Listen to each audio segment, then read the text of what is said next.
लड़के के पास साइकिल से भी चलने के लिए नहीं थे पैसे, आज है वो भोजपुरी के सुपरस्टार, कहा जाता है भोजपुरी के मोहम्मद रफी। कभी कच्चे मकानों में गुजारा था दिन, आज है उसके पास करोड़ों का बंगला। नाम जानकर आप भी हो जाएंगे हैरान। इसने फर्ज से आज तक सफर करने में झेला लाखों कठिनाई, आज वो भोजपुरी के कहलाता है ब्रांड।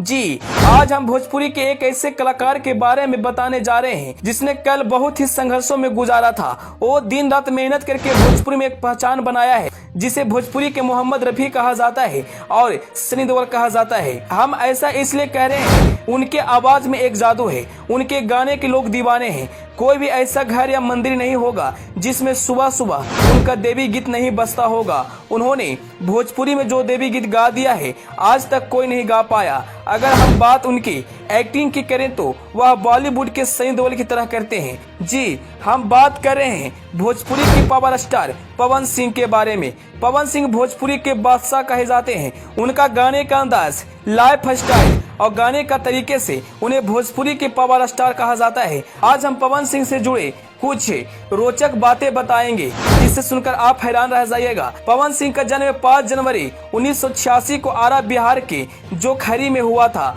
पावर स्टार के 2 बड़े भाई और एक बहन है। उसके बाद पवन सिंह है।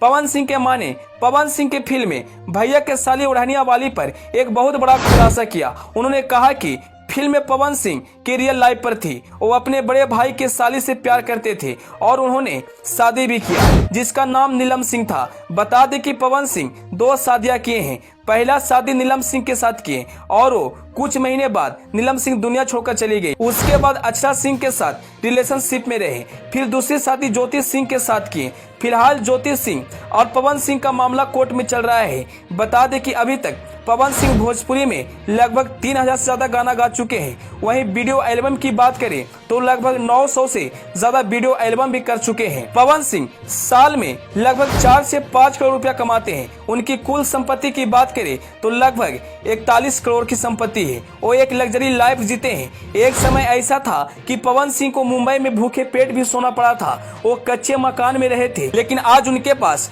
करोड़ों का बंगला और करोड़ों का कार कलेक्शन है। इसलिए कहा जाता है मेहनत कभी वेस्ट नहीं जाता। हालांकि सच यह है, पवन सिंह हमेशा विवादों में घिरे रहते हैं, लेकिन पवन सिंह की तरह आज तक भोजपुरी में कोई नहीं गाता। पवन सिंह, खेसारी लाल यादव हमेशा एक दूसरे पर कटाक्ष करते हैं, लेकिन वो तुरंत मिल भी जाते हैं। अब वो राजनीति में कदम रखने वाले हैं, इसलिए पवन सिंह जमकर मीडिया के सामने इंटरव्यू दे रहे हैं। अंत में कौन कौन पवन सिंह के गायकी का फैन है, कमेंट बॉक्स में जरूर बताइएगा।